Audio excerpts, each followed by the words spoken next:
This is VolcaKnowledge, the podcast where we explore how volcanoes interact across nature, culture, and society. I'm your host, volcanologist Sam Mitchell, and every episode I'll be joined by a new guest to get their unique perspective on the world of volcanoes and geology through the eyes of art, history, media, education, industry, and so much more. If you're watching, thanks for watching. If you're listening, thanks for listening. Remember, you can catch all of our episodes on many streaming platforms. Let's go and meet our guest. Enjoy the episode. For many of us, we don't live next to volcanoes. However, there are places around the world where we can come actually very close to incredible volcanic landscapes. And one of those is Lassen Volcanic National Park. So I'm very delighted today to be joined by Shanda Ochs, who is an Interpretive Park Ranger at the park. Hello, Shanda, thank you for joining us today. Hello, thank you. It's great to be here. Yes, thank you so much. This is a really fantastic place. It's somewhere that I've visited only once in my lifetime, and it's actually my very first national park that I ever visited in the United States. So I'm hoping this will be a really nice trip down memory lane. But to begin, I kind of want to fire off a few quick questions for you. So the very first one of these is, do you have a favorite volcano? I do. My favorite volcano is Cinder Cone, which is at the northeast corner of Lassen Volcanic National Park. It's a very young volcano, and so you don't have a lot of erosional activity that's happened, and you also don't have a lot of vegetation cover, so it's very obvious the rocks and the geology on the surface, and it's actually kind of like a different, it's very much like a different world out there. Um, and you can really see the geology right there on the surface. So that's my favorite volcano. I imagine it's something that stands out quite a lot from the rest of the landscape for most people as well, and maybe what they more might classically think as a volcano. Oh, absolutely. It does stand out quite a bit. It also is very colorful. It has painted dunes that rest at the base of the volcano, as well as a very large lava flow. And so it's really right there in front of people. And it has a fantastic hike up to the top of the volcano, around the crater, and actually into the crater. And so I don't know how many other volcanoes offer that with such ease. There's a developed trail you can take that gets you up to Cinder Cone. And then you have a bird's eye view from the top of Cinder Cone all the way across the park to Lassen Peak, Wow. and just an amazing landscape out there. Yeah, So, so so there you go. You've already sold the part. Even if I hadn't been before, I think you've already sold it to anybody who's listening in. So the second one is also: do you have a or do you have a volcanic place that you've always wanted to visit? I'm very intrigued by Iceland. I see a lot of fantastic photos about the thermal activity in Iceland, and it just looks amazing to me. So yeah, that's the place I think at this point. I'd really like to try to get out there. Also, New Zealand is fascinating to me as Yes. well. So those two places. So quite you've got quite some jet setting to do I to do. cover those locations. Yes. Brilliant. Well, that's a fantastic way to jump into this episode. But first of all, let's hear a little bit more about you, I guess, and your journey and how you got to be where you are today as an interpretive park ranger for Lassen. Okay.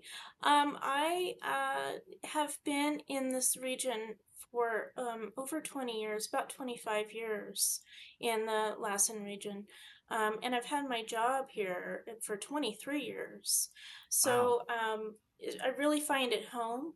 I did not go to school to become necessarily a park ranger. However, I did always have an interest in nature, and my degree I have is in anthropology. And I got that from Humboldt State University, which is now Cal Poly Humboldt. And they kind of tie together because what I do is I work a lot with people, visitors Hmm. primarily, and I can also share with them what is unique about the park and all of the nature that the park has, including the volcanoes and all of the little critters and all of the plants and everything. So they kind of tie together for me. Okay. So that's basically my background in a nutshell. And have you always been in the same role in all the time you've been at Lassen then? Mostly, yes. I've been an interpreter the entire time. Wow. It's kind of evolved a little bit. I started out more as an administrative position as an interpreter, but also did a lot of inside type things that were needed to be done. And then I've evolved into, and I started out as a park guide. We'll put it Okay, that so way. there's a difference between the roles then between a guide and a ranger. Is there more responsibility that comes along as a ranger? I don't know if it's just in the wording that makes me think that. Well, yeah, I mean, mostly yes. You will. The park ranger role is more responsible as you gain knowledge and experience, whereas a park guide is pretty much you do the same thing, but you're tapped out. You're capped out, I should say. So you won't be able to continue on to do, more interesting things. I shouldn't say interesting, but you wouldn't be able to do a lot of things that you may want to be able to do Okay. as a park guide. So, yes, so there's more responsibility, more fun, I would say. But clearly, for over 20 years, it's not a job that seems to have borne or to have just had the same thing. Even though you're in the same place and in the same role, clearly, it's still such a thrilling. It must be such a thrilling role for you to still be in the role itself. There's so many possibilities for I'm always learning new stuff. Like all the time I'm learning new things. And it's not just I do depend a lot on my coworkers and other departments within the park to help me gain experience and knowledge. And yeah, it can be very exciting. I do a lot of my job inside a visitor center, Mhm. but I can gain a lot from that because I get to talk with people from all over the world and get their experiences. And our visitors come with a lot of knowledge, Yes. and they can teach me things too. So I don't feel like I'm the only one that knows most of the stuff, and I can gain lots of knowledge from them as well. And I do have opportunities to get out into the park. I do snowshoe walks Oh, brilliant. in the winter, How big is the and winter since season at Lassen? How long does there that last? is there's a very big winter season. Actually, half of our year primarily is winter, Wow, I didn't think it meaning would be that that long. there's a lot of snow. Typically, if we have a normal and average to heavy snow year, there is a lot of snow, and so it's really delightful to see people who've been out on snowshoes for the very first time Hmm. just intrigued, and they just want to do it more after I've taken them out on a snowshoe walk, and they're just so excited. So Amazing. um, that's very fulfilling for me. Yeah, very fulfilling. And as you say, very rewarding to be able to incorporate other people's experiences, their stories, the places they visited, places that maybe they've seen that look very similar to Lassen that you might not have heard about or thought of either. Yeah, absolutely. So as well as the role itself, so how many people are actually? How many of you? How big is your team? Well, it fluctuates. We have a small core team in wintertime because our visitation is a lot lower, and we have Hmm. a lot of areas of the park that are not accessible by vehicle. So, Park Road will be closed to vehicles, for instance, and folks can come into two of our main entrances, and they're able to do snowshoeing activities or skiing, cross country skiing or alpine skiing, downhill skiing, but they got to get there on their own power. We have Right. Okay. no lifts or anything like that. No groomed trails. So That's a big draw for a lot of our visitors who are more local. Okay. And yeah, it's definitely still it's a great season, but less visited during winter time.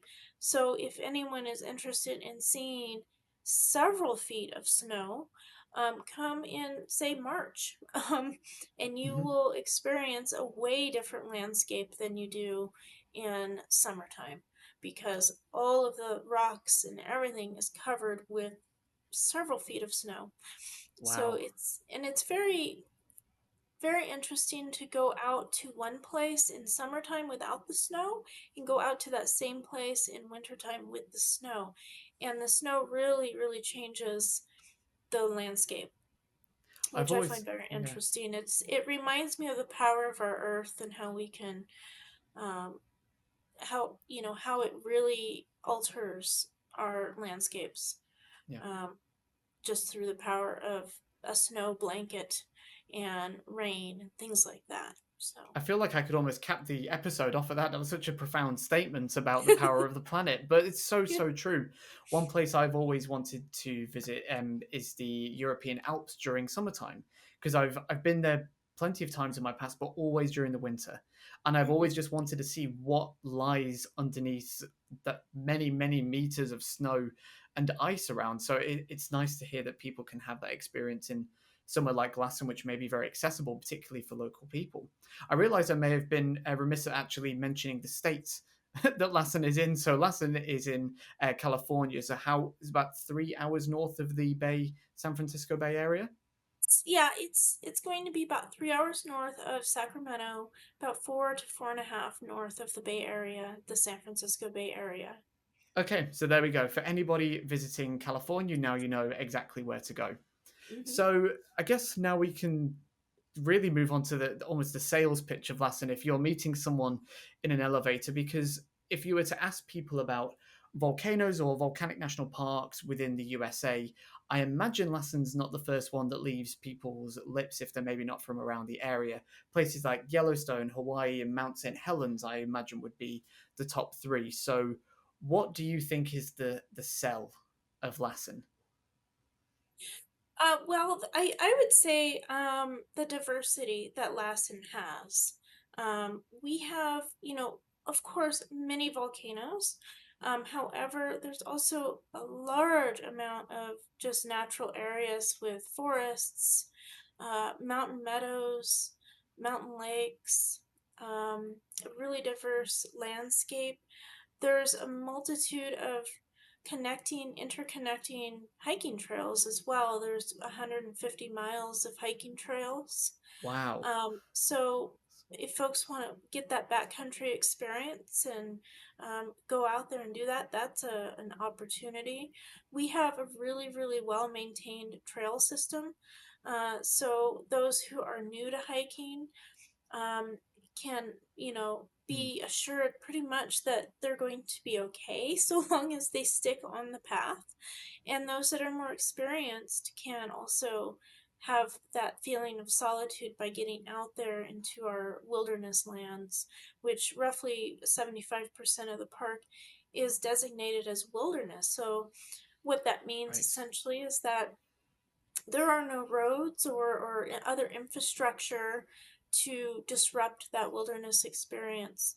And there is, areas you can get to off trail as well if you're more adventurous within limitations. That's also something people can do. The Pacific Crest Trail um, goes through the center of the parks. It's about 17 miles of Okay. Pacific Crest Trail that goes through the park as well. So there's so many opportunities to experience nature. So I think that's a big draw if you really want solitude. Um, Mm, Lassen has it. Also, Lassen has a fantastic night sky. We are away from a lot of cities that have light pollution and generally pretty dark place. So if you want to experience the Milky Way and other celestial wonders out there, come on up to the park. You can see the Milky Way right from the side of the road, or you can go out into the middle of the wilderness and see the Milky Way. That's another draw I've noticed that people are becoming more um, interested in over the last few years. They really are Interesting. wanting to experience the night sky, and we're trying to ramp up our interpretive programming for introducing folks to the night sky, either through just a viewing, or even up to like having a telescope group out there, Okay. so folks can learn what they're looking at out there. Yeah. And I can't remember exactly where I stayed when I visited. There was a series of small cabins, and I can't remember if those were within the park or if they were outside. Is there places you can stay within the park? I can't remember. There are. It's pretty limited. Okay. Accommodations inside the park are limited to some tent cabins that are near our north entrance, right around Manzanito Lake. And then we have a historic guest ranch. It's called Drake's Bad Guest Ranch, and that has been undergoing restoration since the Dixie Fire that burned through that area in 2021. So Right. that's a very unique place of the park, a historic place, but unfortunately the Dixie Fire did impact that area quite substantially, burned down a couple of buildings, but Wow. we're hoping that we'll have that ready to go for next year. Oh, amazing. And so those are the two only accommodations inside the park, um, besides camping. But I guess for some of those night experiences, you don't have to stay in the park to experience that. You could just go and visit from the evening to a certain point, and then you can go again, I guess. Yeah, absolutely. That we don't have gates that close. Okay. Um, Well, wow. so we do encourage people to be, experiencing the park after dark. And there's, a variety of locations they can do that at. So I guess in your role as a ranger as well, you've just told me how much there is to explore in this region. Did you say 150 miles worth of trails? Yes. That's a lot of ground to cover, and it allows people to go and free roam as much as they want to, I guess. But in your role as a ranger, you say you're mostly based at the station, but do the rangers and the guides also take groups out? Are there specific tours geared towards, different parts of the park, say to Cindercone versus maybe some of the lakes? Like, it'd be interesting to hear a bit more about, as you say, the interpretive program that you do. Yeah, so historically, rangers would take folks out to those far-reaching places, and including Butte Lake area, which is where Cindercone Trailhead is, and Lassen Peak, which is our largest volcano in the park and the highest elevation in the park. And then we would also have interpretive talks out in Warner Valley, which is where the Drake's Bad Guest Ranch is. However, with staffing shortages over the years, those areas we haven't been able to take people out to. Okay. So primarily, we're focusing on areas that are more at the main entrances to the park. So the Manzanito Lake entrance, which is the northwest side of the park, is one of the major entrances and where our Loomis Museum is. And that's where I work at for about Okay. half of the year. And we do offer interpretive programs that are short, and they can just learn about something interesting, such as trees or volcanoes or something like that. So if families are short on time, um, but still want to, delve into the park a bit more, they can join one of those. We Okay. also offer some evening programs at the amphitheater. We have a large amphitheater by the Manzanito Lake Campground, and so we offer some evening programs there, that can get into pretty much any subject as well as, like I said, we're ramping up some night sky programs. So we also have some guest speakers here and there that'll come Okay. and talk about what they're passionate about and their expertise. as well. We also offer programs at the south end of the park, which is where our visitor center is located. It's called the Komyamani Visitor Center, and we offer programs out of that area as well as two of our thermal areas. One is Sulphur Works, Hmm. which is located just a mile from that visitor center. It's a roadside thermal area, so you can join a ranger there all summer long. It's been a talk there um, all summer long every day. And then Wow. also, we've had some programs. You can meet a ranger out at Bumpus Hill, which is our largest thermal area. You can meet a ranger out there at the boardwalk to Bumpus Hill. So, yeah, we're we have quite a few offerings happening out there. Amazing. So, just you saying the word Bumpus Health immediately threw me back to that location. I can picture it clear as day in my head. So, this would be really interesting to talk about almost Lassen Volcanic National Park as a very very large active volcanic field. So, the last major eruption there was 1915, uh, if I remember, but it's still very much active. It has a very active hydrothermal system. Absolutely. So, yeah, so Bumpus Hill is the largest hydrothermal area in the park. There's also some other smaller ones in the park, and they're all kind of located in the same region at the kind of southwestern region of the park. And they are in existence because of ancient Mount Tehama, which was active about 600,000 years ago. And the thermal system has to do with the magma chamber that's under our feet. So it's roughly, 5 miles deep, and it's a magma chamber, so it's very hot. And what's happening there is water that's percolating through the ground and reaching a point where the heat from that magma is making that water superheated. So it's starting Mm. to boil and roil and get superheated. It's like a pressure cooker on the stovetop where you have that hot water and it starts to steam up. That's what's happening with the thermal systems there. And so it's finding weaknesses through the crust. And there's a vapor dominated zone underneath, between that magma and the top. And that vapor dominated zone is picking up the surrounding minerals and acids basically, Yeah. and coming up through weaknesses and cracks in the ground and coming up in different features like mud pots and steam vents and boiling pools and um, different very interesting features. However, unlike Yellowstone, there are no geysers in the park. So Interesting. we like to refer to Lassen as the mini Yellowstone.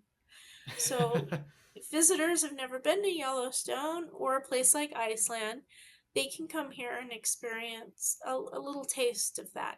Yeah, so it's a testing ground. Uh-huh. And do you find people are quite surprised when they visit the active hydrothermal regions because it's not something that gets offered in a lot of other, say, national parks around the country, apart from Well, Yellowstone, as we said. yes, they're very intrigued, they're very curious. When they come here, they ask us about how do they get to Bumpus Hill because they already know about it. It is Okay. the most popular feature in the park, as well as Lassen Peak hike. Those are the two most popular destinations that people want to go to at Lassen. So it's pretty attainable. The trail to get to it is really well maintained. It was redone by our trail crew a few years ago, and so it's widened and it's safer to walk. Um, but it is at a high elevation. Hmm. So I like to throw a safety message out there. It's always good to be prepared when you're hiking in a high elevation and realize that You do need to bring water with you. You do need to wear closed-toed shoes, um, not flip-flops. We are in the Yep. mountains. And there is a short section of that trail that is steep. So, folks that might have issues with steepness of trails might want to reconsider going to Bumpus Hill. But it's very short. It's only just under 3 miles round trip for that hike. Oh, for the whole And thing. they, Okay. yeah, and they get to an area, once they do that mile and a half, they get to an area with a boardwalk. And so that boardwalk allows you to see and experience those features up close. Um, without feeling the need to go off of the boardwalk, which we do not advise. It's in fact illegal to do that Yep. because it's very, very dangerous. And that water is very, very acidic from the sulfuric acid. So it's a pH of 2 to 3, which is like a battery. Wow. Okay, That's so not something you want to fall in. no, stay on the boardwalk. But yes, they love Bumpus Hell. It's a great thing to experience at the park. And if they've never seen something like that before, it's definitely a very memorable place. And a very smelly place. We we get a Yeah. lot of kids, lots of kids who are doing their junior ranger books, and their junior ranger books have a section in them about visiting a thermal area, and their main experience with the thermal areas is how stinky it is, and that's Yep. from yeah, that's And that from smell is going to last them for a few days afterwards as well. No matter how much parents are going to try and wash the smell out of those clothes, it does not come out on the first try. right, yeah. VolcaKnowledge is proud to be sponsored by John Wainwright & Co. through Wainwright Aggregates, and Brunton, Wyoming, making the world's most reliable compasses, professional transits, and navigational tools. Since founding in 1891, John Wainwright & Co. are one of Southwest England's largest independent quarrying companies. As well as extracting and processing premium basalt from their quarry in Somerset, they produce construction materials and operate a successful contracting division. Let's hear from some of their employees. So my name is Debbie Brooks. I'm office supervisor here at John Wainwright. I began in 2019 on reception. So we have a very strong heritage here at John Wainwright. We are currently 134 years old. So here at Wainwright we quarry basalt, which is quite rare for this area. I think we're the only basalt quarry on the Mendips. Other surrounding quarries are limestone. So our basalt is then made into asphalt, which then supplies our road surfacing. We also have a road surfacing division at Wainwright, John Wainwright Contracting. So when I joined John Wainwright, I came from the car industry and I had no experience at all of quarrying or anything to do with this industry.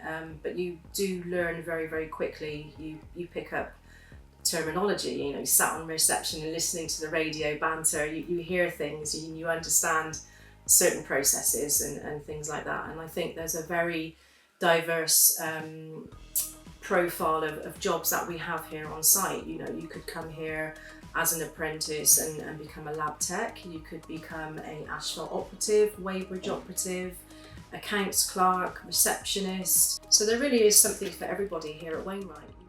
So it sounds like it's a very popular location, as you said, for most people. It's the most popular part of the park. For you, do you have a favourite place?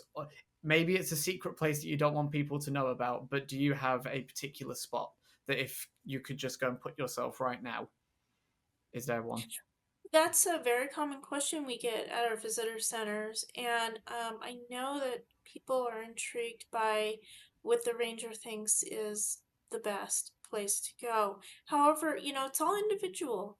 Hmm. Everyone wants to experience nature in the way they want to experience. But I really love the Cinder Cone area. It's just Yeah. it's otherworldly.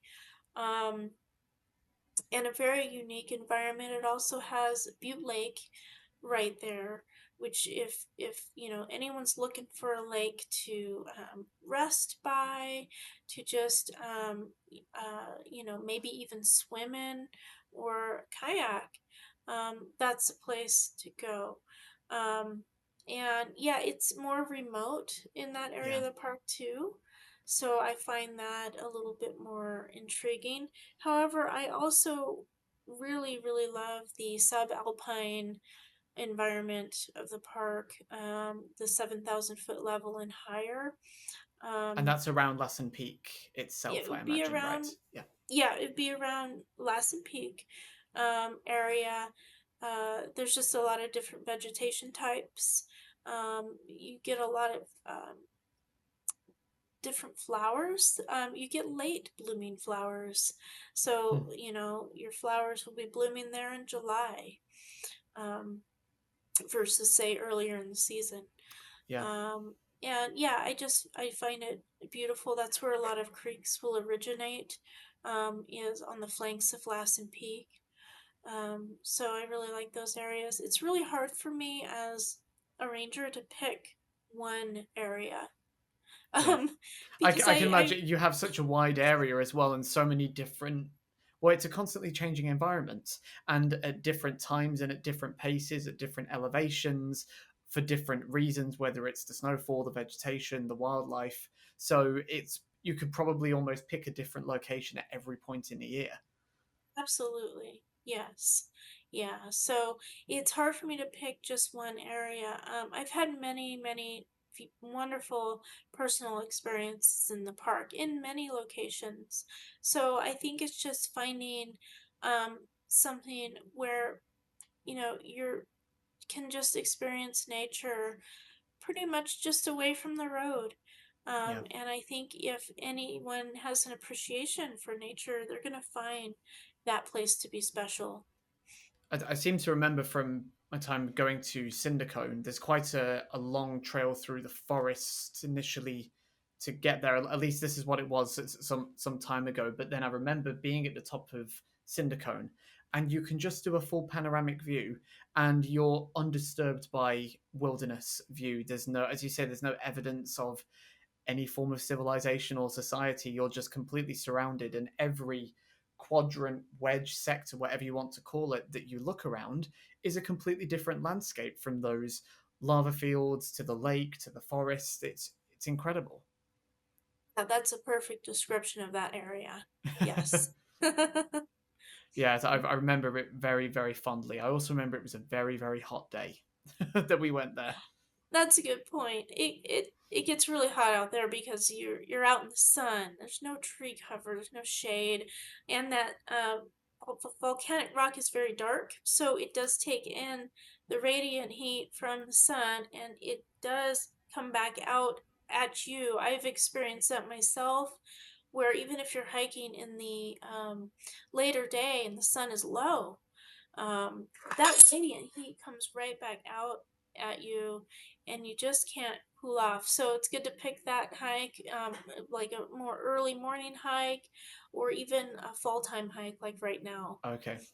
Because one thing I was curious to ask you is there a best time of year to visit Lassen? And from what I've gathered over the past 20 minutes, there is no perfect time because it depends on what your interests are, what you might be going to see, or it varies from place to place anyway.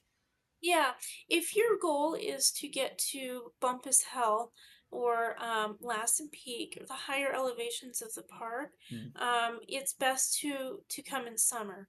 So I would say June through September are good times because the snow won't be impacting trails, and the roads and everything are pretty much open. However, if you are wanting to experience the snow, I'd say your best time to come would be, January through March. Because, if you want to get out in snow, that's when the whole park is covered with lots and lots of snow, and you can experience that snow fresh. Versus if you're coming in April, which is the shoulder part of the year, April and into May, um, it's hard to do any one activity. Hiking is challenging because there are snowfields still residing on most of the trails, but also skiing and snowshoeing may not be the best, Okay. based on that snow being old and set up and really hard. So, but it has its charm too, those times a year. The whole park won't be open in terms of access. However, you can get onto places where, a vehicle can't go because our road won't be open all the way through. Yeah. So we can take the opportunity once our road clearing operations begin, which happens in early April usually. Folks can take their bicycles or just go on foot and walk up the cleared section of the road without vehicles. So that's something you could do that time of the year with Okay. other trails being impacted with snow.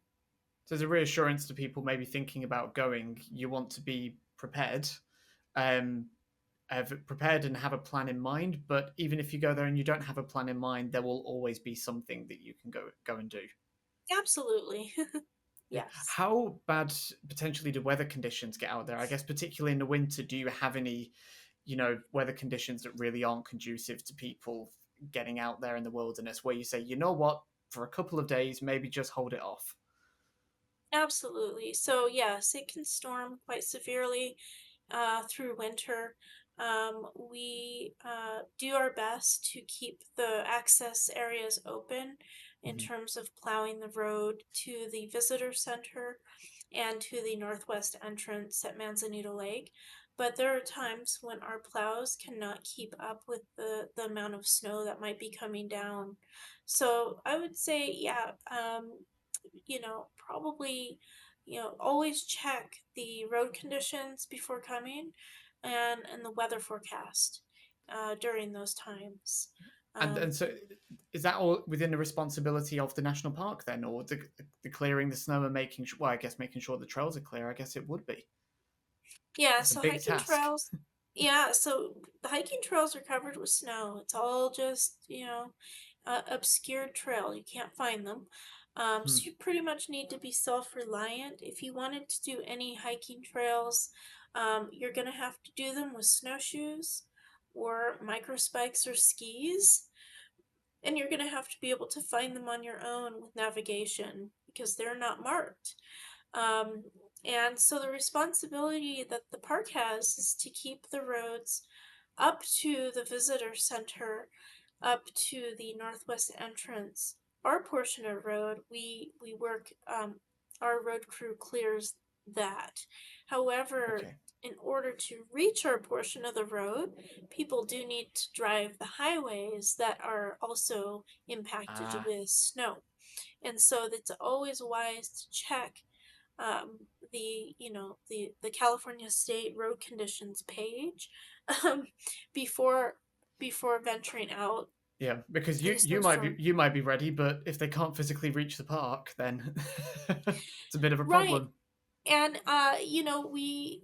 California state law says you need to have tire chains for your vehicle if you're driving a two-wheel drive vehicle.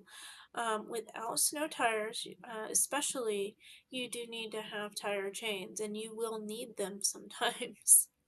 Okay, that is good to know. So it sounds like as well there's been a lot of changes in the past couple of years, and I was curious actually what how the park um, operated because it was still remained open, I guess, virtually through during the times of the pandemic. I'd be very curious to hear what you and your team were still able to deliver during those hardest of times when no one was physically allowed to go anywhere, let alone be around the wilderness. Or I guess but the irony of that is, I think that's probably where most people would have wanted to have been during that time was out in solitude in the wilderness. Right. In order to allow that to happen, though, we did need to have our staff working together Mm, to continue that normal type of access. So without our staff being able to, with our staff needing to um, be isolated like everyone else, we were not allowed to work in our offices like usual. okay. So for myself, what I did, I worked from home for 2 or 3 months, I think it was, and we had a phased reopening. I came back in May at some point, I think it was late April, May time frame, and we had a plan in place to have masks for our own safety. We had also closed down our indoor areas, so we closed Mhm. down our visitor centers, which includes the Komyamani Visitor Center and the Loomis Museum, and we had an outdoor setup where we Oh, could okay. greet the public. So we had the basics that we needed for the public. We had maps and materials, guidebooks, and such, and large things, large park information up on boards out in our plaza area, so that people could still, pretty much get what they would get inside Okay. without the movie and without being able to see the exhibits or go into the store. So those were the things that were shut down. So no gift shop for a few months. Yeah, I can't actually totally recall. I think our gift shop may have been operating. But they had a system where Yeah. they could only allow a certain number of people in at a time. Okay. Okay, and then we also ended up doing that for our visitor centers, where we would limit the number of people that could come in um, through that phased reopening. Yeah. And so we had barriers up at the desk, so that you didn't have that exchange of air. It was very different than what any of us were used to, but Yeah. it worked out pretty well, and the public were very, very happy they could come.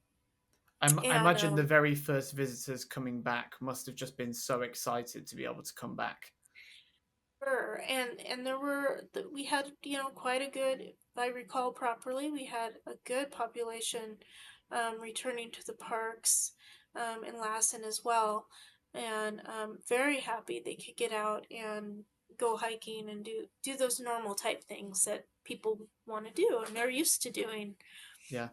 Well, it's fantastic you were able to put on so many provisions so quickly as well for people to be able to go outdoors as well, which is really, really wonderful. So I guess one thing be really, really great to hear about, just kind of as a wrap up almost as well, is do you have any almost like reflections on your time working in the park? Like, what does this place mean to you, and what has it meant to other people? It's just, you know, it means a lot to me. Um, I just know that I can always find solace in nature, in the nature of Lassen, and that it's very healing. Nature is very healing. So going out on hikes, just being outside and listening to the creek, listening to the wind blow through the trees, watching the snow fall, all of those things to me are very healing and make it worth working here at the park, and wanting and seeing that with visitors too, and seeing how they're finally becoming more relaxed and connected with nature after they've camped for a couple of nights. Yeah. Um, You see a yeah, difference between those people arriving and leaving when they've been there for a few days then? Yes, yes. And our visitors, people come to the national parks, they're happy people. They're excited to be there. They're curious and want to know how they can best plan their time, and they're very curious about the nature involved in the park, what makes the park a special place, how they can experience um, that for themselves. So some people just spend a couple of hours and they're going to get something out of it because they can just drive through the park and still experience what the park has to offer just from the road, Yeah. versus others who have a week to spend either in a campsite or out in the backcountry. So everyone can get something positive out of visiting the park. And that's rewarding for you as well, I imagine, on a daily basis. So new people, different experiences that just elevate your own. Absolutely, yes. Yeah. Well, if if you hadn't sold me within the first few minutes, you definitely sold me again. So the next time I am in Northern California, I know I really do want to come back and visit this place. All right. But so thank you for that, and hopefully for anybody else listening, hopefully you've also been encouraged to go and visit Lassen if you find yourself out around Northern California. And so to wrap things up today, it'll be really interesting to hear if you have a particular volcanic related memory. It'd be interesting to know if it is related to Lassen or if it's actually something different. Well, since most of my time has been spent in the last few years at Lassen, which is very, very volcanic, I do have a memory, and it's pretty funny. Um, Okay, I I, like a funny memory. okay.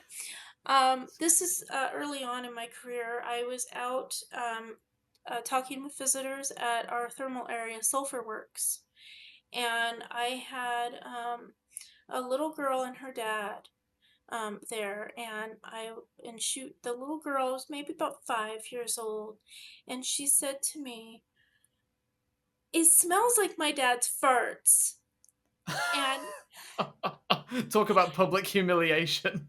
her dad was just sort of like, yeah, looking at me, and then I just said, okay, yeah, and then I can see that, and it has that rotten egg smell, and that's, You're like I just said, making this guy's experience even worse. and and they kind of moved on, but I was thinking about this, and I'm like, we really are connected with nature, um, Yeah. through smells even. And, we have that bacteria in our guts that break down our food. And, and the same thing is happening in our thermal areas. It's breaking down, and it's constantly recycling. And that's what Mother Nature does. It's a constant recycler. And so it's a very interesting volcanic memory. And she kind of humiliated her dad a bit there. But kids speak the truth, and Yeah. they're not really ashamed, right? So it's like, yes, we're all connected to this area and to the planet. So in many many ways. So that's my very funny kind of Brilliant. maybe not expected experience with Well, no, volcanoes. I very much enjoyed that, and as you say, seeing a national park somewhere like this through the eyes of a child, and not through their eyes, but through their nostrils, just Right. as you say, reassuring us that nature, we really should take advantage of all of our senses when we're in nature. So if you That's find a spot, just to close your eyes and listen and smell what's around you and let those other senses be elevated. that's right, and I do a portion about our sense of hearing, and how we need to pay attention to that when we're out in nature, through our soundscape. So we can get away from our normal everyday sounds, which can impact us quite negatively sometimes Mm. with our busy areas, our offices, our streets. Um, just, you think about it, our homes even are quite noisy at times. And you can go out and just hang out in nature for like 10 minutes and get away from the road and just open your ears up, and you'll be amazed at how peaceful and wonderful it is to sort of let your mind kind of relax and just open up your ears. And I get a lot of people who get very emotional when I do that activity with them. So they really appreciate that activity I've Yeah. done with them, because I think a lot of times in our day-to-day lives we don't take that time for ourselves to really connect with the sounds of nature Well, and the smells. as a closing soundbite, I don't think you could have framed something any better. I want to just go and sit out in my garden now and close my eyes and just have a listen to the evening sounds around me. Yeah, So thank you for sharing that experience and also your knowledge. Thank you for what you do as well as as an educator, as an informer, a ranger. Everything that you do is so important for so many people. National parks are probably one of the, I guess, one of our best ways of educating people about natural landscapes because of the number of people that come through, and it's guided, it's assisted. So thank you for that role and the work that you and your team do. Oh, well, thank you so much. I appreciate the opportunity. Yeah, so well, thank you so much, Shanda, for joining us today for this episode of VolcaKnowledge. Really, really great to have you on. Thank you. Appreciate it. Thank you very much. Thanks for tuning in for this episode of VolcaKnowledge. Remember, you can catch all of our previous episodes either through our website, www.volcaKnowledge.com, or you can follow us on Spotify, Apple Podcasts, wherever you stream your favourite podcasts. You can also watch all of our episodes on our YouTube channel, VolcaKnowledge, and don't forget to sign up to our social media channels at VolcaKnowledge through Instagram and Blue Sky. Please leave us any feedback and comments and topics maybe you want to see on a future episode. Thank you for joining, and see you next time.